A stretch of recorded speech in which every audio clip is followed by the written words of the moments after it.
James and Laura Dunsmuir thought big when they decided to build a retirement home in Victoria, British Columbia, in 1908.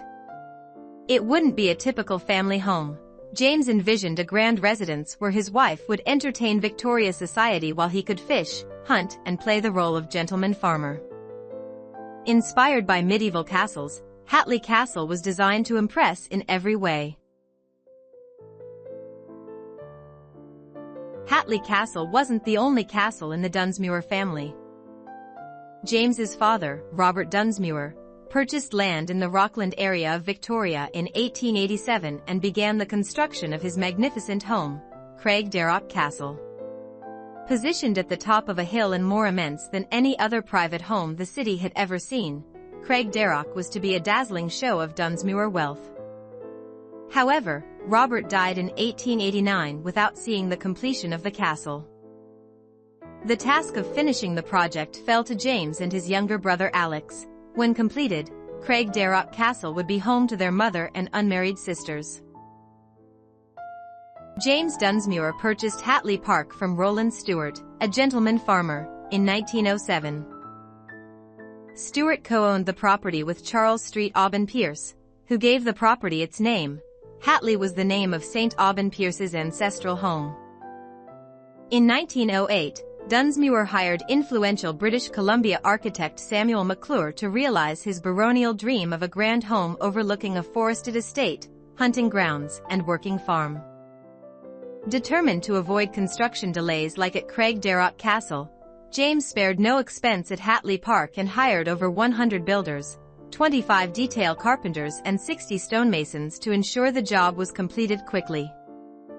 Construction of the Hatley Park home took just 18 months. Laura wanted a home where she could entertain in style, with enough space to accommodate her family and staff. She envisioned a layout similar to the house they lived in while James served as Lieutenant Governor of British Columbia. That house, called Government House, had been designed by McClure and the renowned architect Francis Rattenbury. It was destroyed by fire in 1957.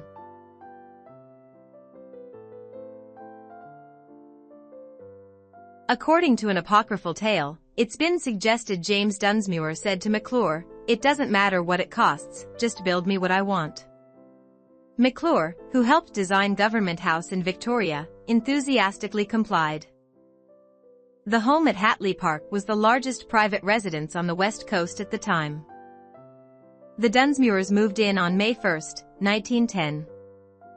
It was James's home until his death in 1920. Laura resided there until she died in 1937.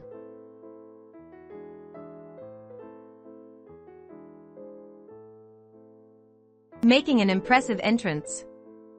Whether guests to Hatley Castle arrived by horse and carriage or motor car, the large, covered, carriage porch at the main entrance allowed passengers to disembark while being protected from the elements. Stepping stones placed across from the entry made it easier to get off and on a horse.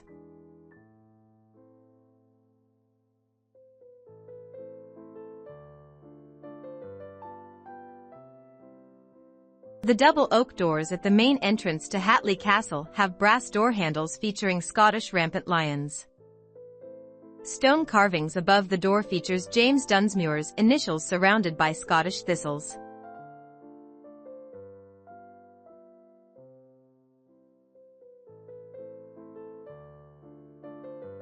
Medieval busts on either side of the door indicate the gender distinction of the first floor wings. The east side was the ladies' wing, the west was the men's.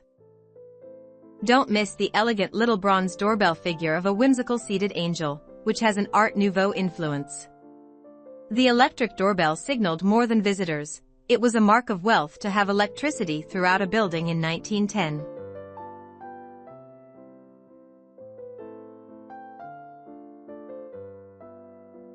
Hatley Castle's great oak doors opened to reveal the Elizabethan, or Tudor Revival, Grand Hall. It was built to impress, with half-paneled plaster walls, vaulted ceilings, and heavy oak beams. A pattern of pointed arches runs up and down the banisters, across the minstrel gallery, and above the stairwells. Rose-colored sandstone used for the carved fireplace came from Flagstaff, Arizona.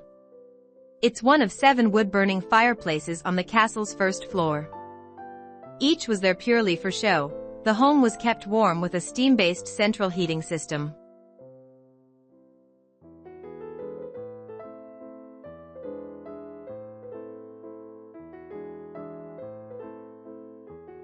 Just beyond the Grand Hall, the 1,200-square-foot Greek Revival drawing room was where Laura Dunsmuir entertained her society friends. Matching ornamental mirrors hang above a pair of Italian marble fireplaces, standing face-to-face at opposite sides of the room. With soaring 16-foot ceilings, the space has been described as being the size of a modest 3-bedroom home. 2 sets of double French doors lead out to the terrace, a perfect place to enjoy the spectacular view of the grounds, Esquimalt Lagoon, the Straits of San Juan de Fuca and the Olympic Mountains in the distance.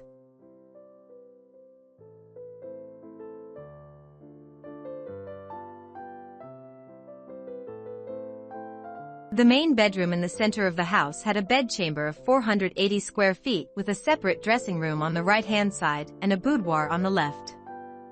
In larger Victorian homes, a boudoir was a lady's private sitting room and would have included a daybed, sometimes referred to as a fainting couch. By the Edwardian era, and particularly in grand North American homes like this one, the room was more commonly used as a dressing room. The layout of these male and female dressing areas mirrors the male and female busts at the entrance to the home.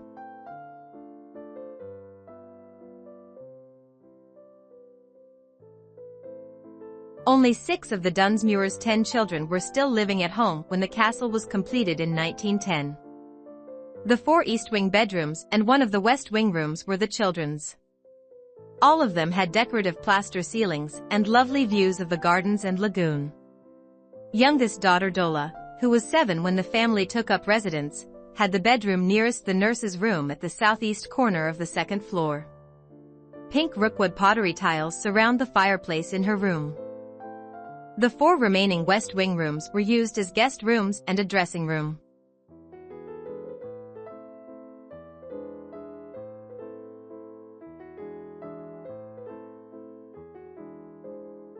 McClure's touch is found in the arts and crafts sensibilities throughout the castle, such as the handcrafted wood and stone carving inside and outside and the choice of wood as the main decorative feature on the walls and in furnishings. McClure even designed some of the furnishings for the home. Sadly, those pieces are long gone.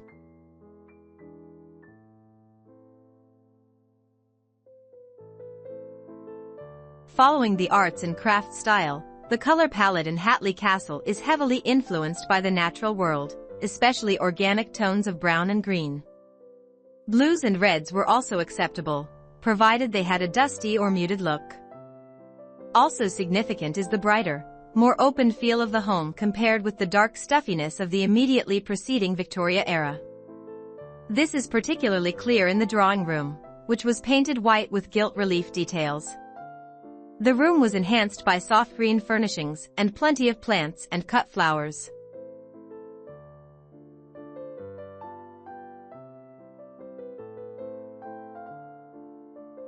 Hatley Park was like a small city. The 1911 census lists of 100 people living on the site, from groundskeepers to domestic servants. The many Chinese laborers employed on the estate lived in a self-contained community within the property, some distance from the main residences.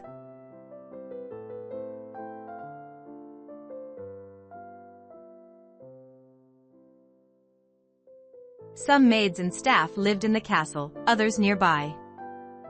The head coachman and chauffeur had homes on the estate at the stables and garage, respectively. The head gardener had a residence near the conservatory, and the estate manager lived in the gatehouse, now situated in Belmont Park, an area of Colwood comprising military housing east of Hatley Park. Like Hatley Castle, the grounds were intended to make a statement about wealth and status. The Italian garden built to the west of the castle in 1913 was designed by noted Boston landscape architects Franklin Brett and George D. Hall. Both had worked for Frederick Law Olmsted, often called the founder of American landscape architecture.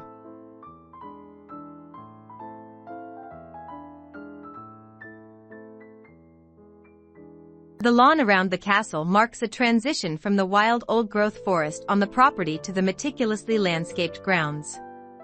The Neptune stairs rise from the castle's porte-cochere at the front. In the fountain court, Neptune's statue is centerpiece. Construction of the farm and service buildings on the estate continued well into the mid-1910s.